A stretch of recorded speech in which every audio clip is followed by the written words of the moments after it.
ಇಂಡಿಯಾದ ರಾಜಧಾನಿ ಡೆಲ್ಲಿ ಕರೆಂಟ್ಲಿ ಸಿಕ್ಕಾಪಟ್ಟೆ ಏನಂತಾರೆ ಏರ್ ಪೊಲ್ಯೂಷನಿಂದ ಪ್ರಾಬ್ಲಮ್ ಕ್ರಿಯೇಟ್ ಆಗ್ತಿದೆ. ಅಲ್ಲಿ ಈ ನ್ಯೂಸಲ್ಲಿ ನೋಡಿರ್ಬೋದು, ಅಲ್ಲಿ ಏರ್ ಕ್ವಾಲಿಟಿ ಇಂಡೆಕ್ಸ್ ಕರೆಂಟ್ಲಿ 500ರಿಂದ 1000 ಮಧ್ಯ ಓಡಾಡ್ತಿದೆ.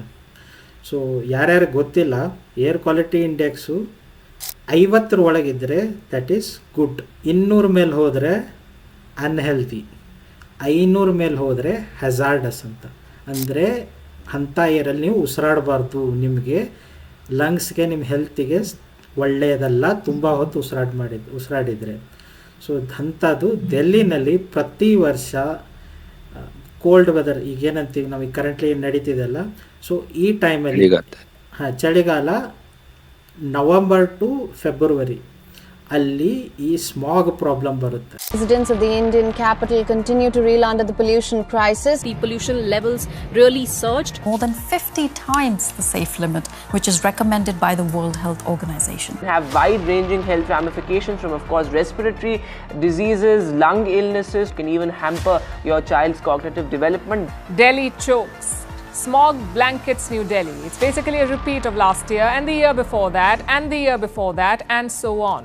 देश का कैपिटल इतना पोल्यूटेड है कि यहाँ सांस लेना मतलब 50 सिगरेट डेली स्मोक करना है. Delhi is dying.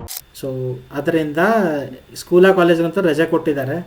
ಆದರೆ ಅಲ್ಲಿರೋ ಮನುಷ್ಯರೆಲ್ಲೂ ಹೋಗೋಕ್ಕಾಗಲ್ಲ, ಬರೋಕ್ಕಾಗಲ್ಲ, ಸಿಚುವೇಶನ್ ಎಲ್ಲಿದೆ, ಅಲ್ಲಿರೋರ ಹತ್ರ ಎಲ್ಲೂ ಹೋಗಲ್ಲ. ಸೊ ಸಿಕ್ಕಾಕೊಂಡಂಗೆ ಆಗಿದೆ ಕಥೆಯಲ್ಲಿ.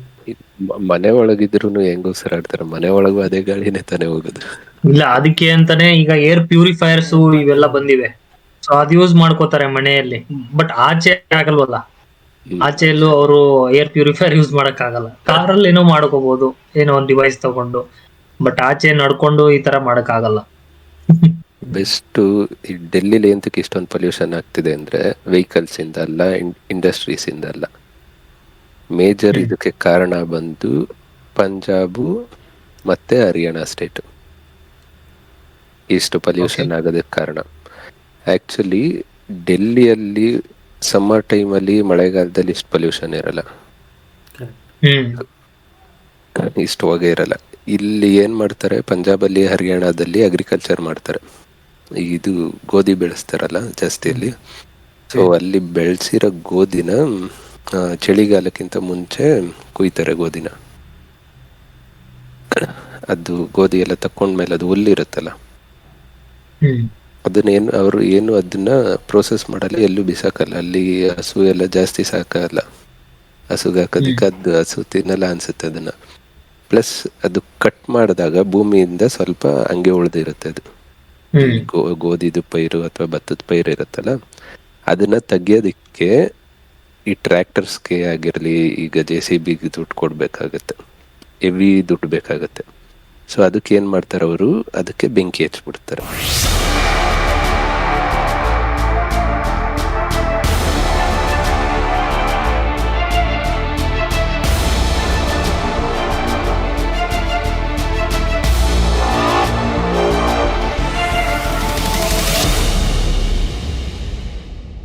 ಇಡೀ ಇಂಡಿಯಾದಲ್ಲೇ ಹೈಯೆಸ್ಟ್ ಗೋಧಿ ಬೆಳೆಯೋದು ಪಂಜಾಬಲ್ಲೇ.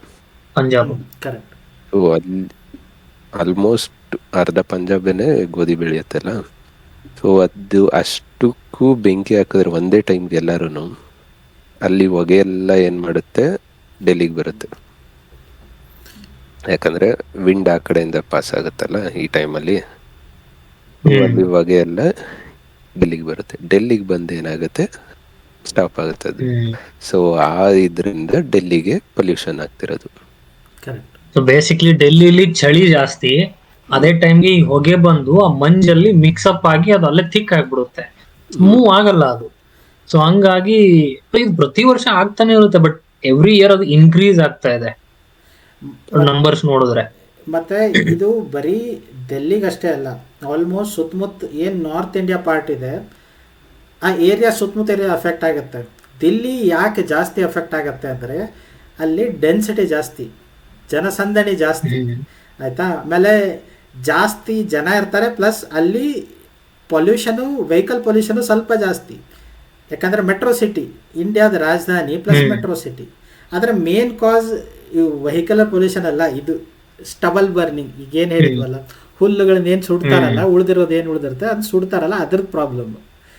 ಆದರೆ ಡೆಲ್ಲಿ ಗೌರ್ಮೆಂಟು 5 ವರ್ಷ ಆಯಿತು, ಆ ವೆಹಿಕಲ್ ಬ್ಯಾನ್ ಮಾಡ್ತೀವಿ, ಇಲ್ಲ ದೀಪಾವಳಿ ಟೈಮಲ್ಲಿ ಪಟಾಕಿ ಹೊಡೆಯೋದು ಬ್ಯಾನ್ ಮಾಡ್ತೀವಿ, ಅದೆಲ್ಲ ನಾಟಕ ಮಾಡೋಯ್ತು ಆಯಿತಾ. ಬೇಸಿಕಲಿ ಅದರಿಂದ ಏನೂ ಡಿಫ್ರೆನ್ಸ್ ಬೀಳಿಲ್ಲ. ದೀಪಾವಳಿ ಆಗೋಯ್ತು 1 ತಿಂಗಳು ಹಿಂದೆನೇ, ಆವಾಗ ಪೊಲ್ಯೂಷನ್ ಇಷ್ಟಿರಲಿಲ್ಲ, ಪಟಾಕಿ ಹೊಡೆದ್ರೂ ಅಷ್ಟಿರಲಿಲ್ಲ, ಈಗಿದೆ. ಫಸ್ಟ್ ಆಫ್ ಆಲ್ ಈ ಸ್ಟಬಲ್ ಬರ್ನ್ ಮಾಡೋದು, ಸುಡೋದನ್ನು ನಿಲ್ಲಿಸ್ಬೇಕು ಆಯಿತಾ. ಅದನ್ನು ಡಿಫ್ರೆಂಟ್ ವೇ, ಏನಾದರೂ ಒಂದು ಸ್ವಲ್ಪ ಒಳ್ಳೆ ವೇಯಿಂದ ಅದನ್ನು ಸುಡೋ ಬದಲು ಅದನ್ನೇನಾದರೂ ಅದರಿಂದ ಬಯೋಫ್ಯೂಲ್ ಡೆವಲಪ್ಮೆಂಟ್ಗೆ ಅದೇನಾದರೂ ಯೂಸ್ ಮಾಡಿದರೆ ವಾಸಿ ಇದೆ. ಸೊ ಸ್ಟಬಲ್ ಅಂತೀವ, ಏನು ಹುಲ್ಲು ಅಂತೀವಲ್ಲ, ಅದನ್ನು ಸುಡೋದು ಬಿಟ್ಟು ಅದನ್ನು ಬಯೋಫ್ಯೂಲ್ ಆಗಿ ಕನ್ವರ್ಟ್ ಮಾಡೋಕ್ಕೆ ಟ್ರೈ ಮಾಡಬೇಕು. ಇದಕ್ಕೆ ಸ್ಟೇಟ್ ಗೌರ್ಮೆಂಟ್ ಮೇಲೆ ಸ್ವಲ್ಪ ಸೆಂಟ್ರಲ್ ಗೌರ್ಮೆಂಟ್ ಪ್ರೆಷರ್ ತರಬೇಕು, ಯಾಕಂದರೆ ಇದು ಎಲ್ಲ ಕಡೆ ಇಂಪ್ಲಿಮೆಂಟ್ ಆಗಬೇಕು, ಬರೀ ಪಂಜಾಬ್ ಹರಿಯಾಣ ಅಂತ ಹೇಳ್ತಿಲ್ಲ. ಈಗ ಕರೆಂಟ್ಲಿ ಎಲ್ಲೆಲ್ಲಿ ಈ ಟೈಪ್ ಇದೆ ಅಲ್ಲಿ ಮಾಡಬೇಕು. ಇದು ಇಫೆಕ್ಟ್ ನಾರ್ತ್ ಕರ್ನಾಟಕಲ್ಲಿ ಇದೆ, ನಾರ್ತ್ ಇಂಡಿಯಾದಲ್ಲಿ ಇದೆ ಜಾಸ್ತಿ. ಆದರೆ ಓವರಾಲ್ ಸುಡೋದ್ರಿಂದ ಪೊಲ್ಯೂಷನ್ ಆಗೋದಂತರೂ ನಿಜ, ಎಲ್ಲ ಕಡೆ ಇಂಪ್ಯಾಕ್ಟ್ ಕಮ್ಮಿ ಇರ್ಬೋದು, ಆದರೆ ಪೊಲ್ಯೂಷನ್. ಸೊ ಇದನ್ನು ಒಂದು ಸ್ವಲ್ಪ ಹೆಂಗಾದರೂ ಬಯೋಫ್ಯೂಯಲ್ ಕನ್ವರ್ಟ್ ಮಾಡೋ ಒಂದು ಸ್ವಲ್ಪ ಏನಾದರೂ ವ್ಯವಸ್ಥೆ ಮಾಡಿದರೆ ಚೆನ್ನಾಗಿರುತ್ತೆ.